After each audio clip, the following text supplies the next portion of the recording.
It recently became known that David Benioff and D.B. Weiss would no longer be making a Star Wars trilogy, and fans were, honestly, glad to see them gone.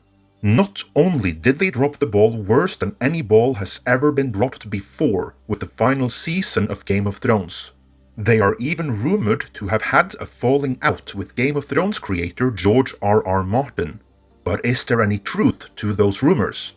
We shall see, for in this editorial, I will first cover just who Benioff and Weiss really are and how they ended up with Game of Thrones in the first place, before revealing exclusive new information about their very real falling out with Martin, and how Season 8 could plummet so badly in quality.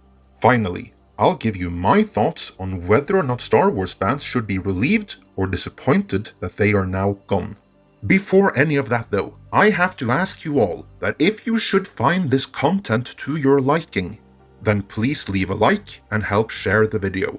Also, if you haven't done so already, please subscribe and make sure you indicate that you want notifications whenever new videos are posted. That really does help us out. With that out of the way, let's dive in.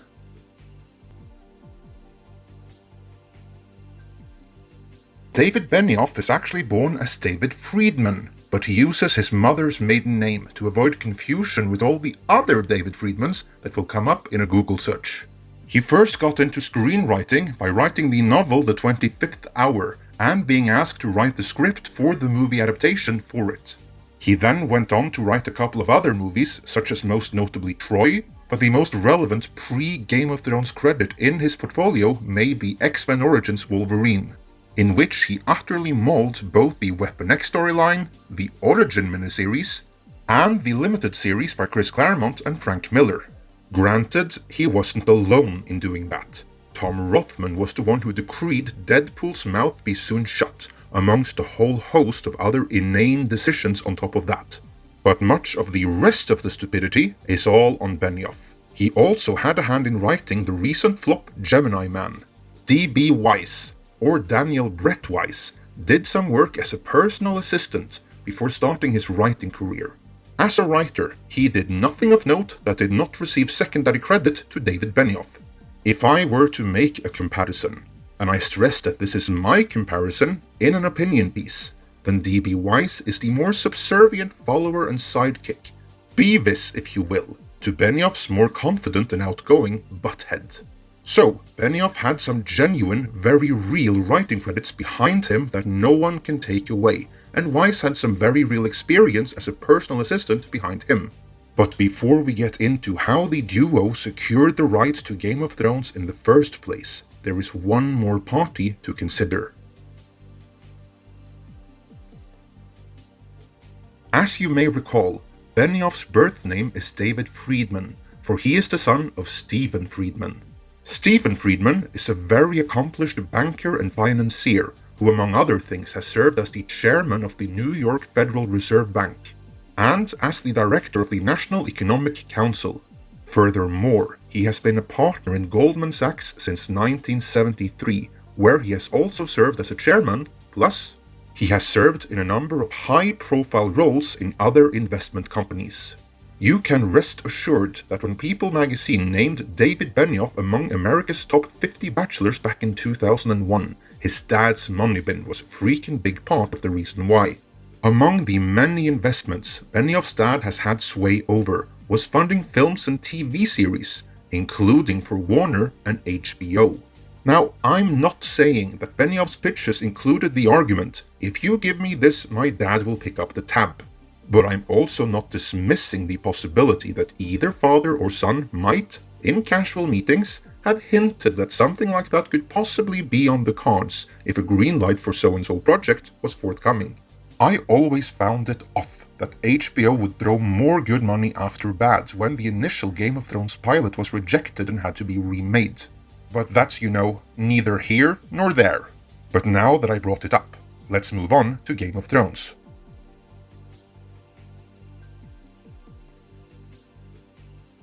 From what I gather, Benioff and Weiss really were fans of George R.R. Martin's Song of Ice and Fire books, and reached out to him about securing the rights to do a TV adaptation. Martin had already received many offers for the movie rights to his books, which he had always declined, because he didn't want them adapted to movies, as that couldn't be done. They were allegedly even written so that it couldn't be done. But a high-end, practically R-rated TV series that follow the source material and do it justice, that might be something. In addition to that pitch, Benioff and Weiss impressed him by guessing Jon Snow's true heritage. So then he gave them the rights, kind of like, okay, let's see what you can do with this, if you can get the ball rolling. They could, and so the TV series came to be. After that first failed pilot was redone and the full series ordered, Game of Thrones turned out to be a massive hit with audiences and critics alike. A bigger hit than probably anyone expected. Benioff and Weiss shot to fame and became showrunner superstars. The series picked up a whole host of Emmys and Writers Guild of America awards, further cementing Benioff and Weiss as highly accomplished, highly celebrated, and highly respected individuals within the industry. But from this high, quality started to decline, as did the duo's professional working relationship with George R.R. Martin. Up until now, I've repeated information that is already out there, and that many of you probably already knew. Now, however, new information is about to be revealed. This is information that has been revealed to me by a source in a position to have knowledge of the situation. Since this source, for very natural reasons, does not want to go public with this information, it cannot be independently verified. As always with such information, you should therefore treat it as a rumor and take it with a grain of salt. With that mandatory health warning out of the way.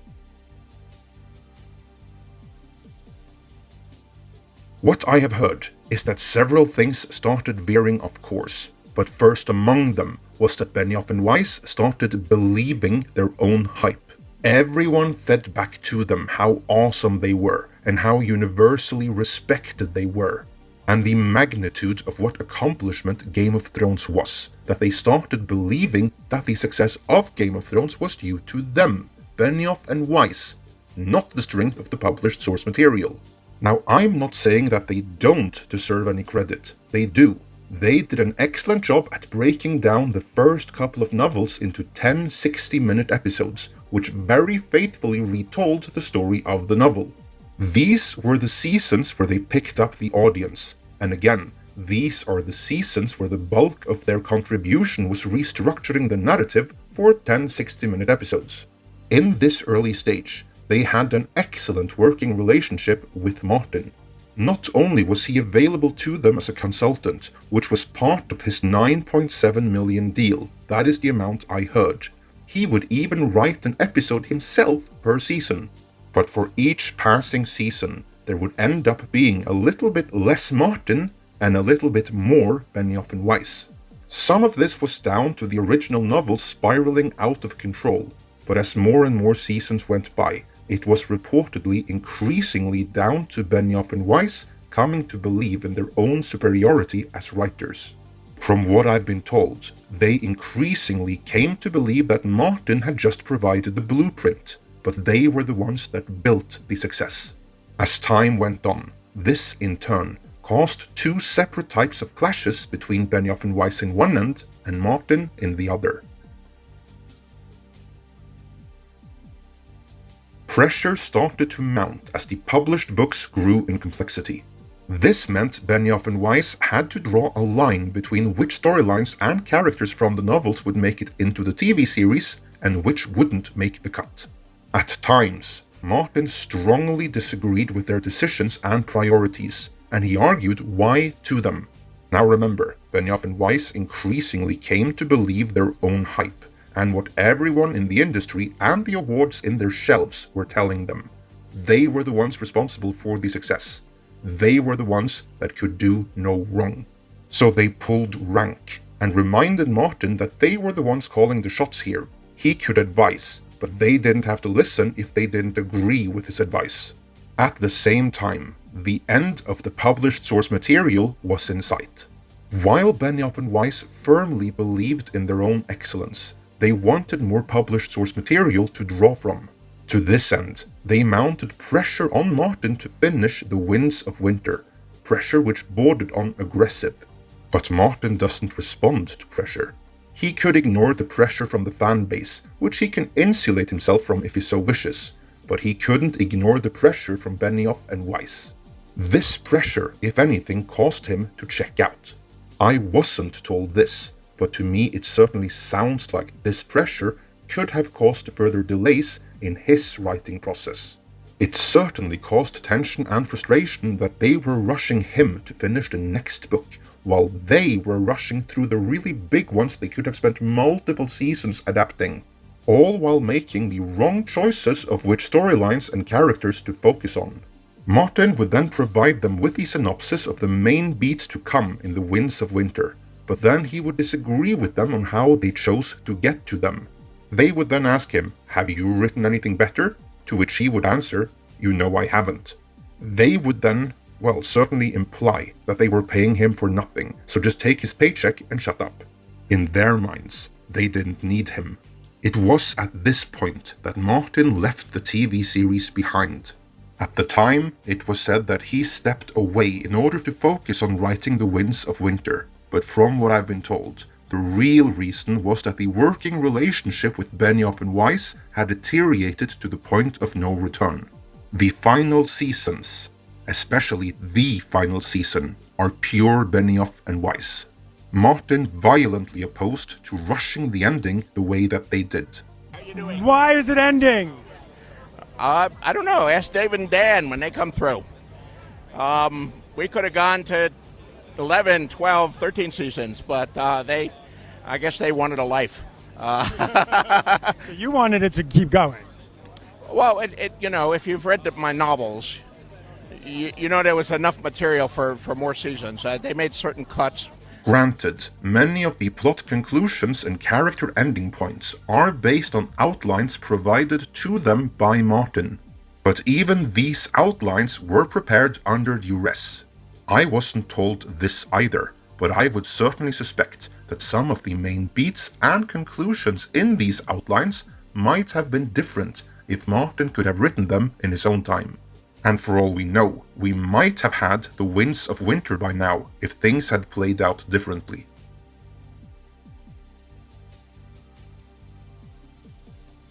So there you have it. That is how it was relayed to me that the working relationship between Benioff and Weiss and Martin broke down. And however respected Benioff and Weiss may be in the industry, I have certainly heard some writers, with industry credentials, describe them as hacks who lucked out and just got exposed. Again, those are not my words. Those are the opinions expressed to me by the peers of Benioff and Weiss. In my opinion, yes, Star Wars lucked out. Benioff and Weiss would probably have been good fits if they were adapting some published legend books or storylines from the Dark Horse run of the comics. But if they are given too much freedom in the adaptation, no good will come of it.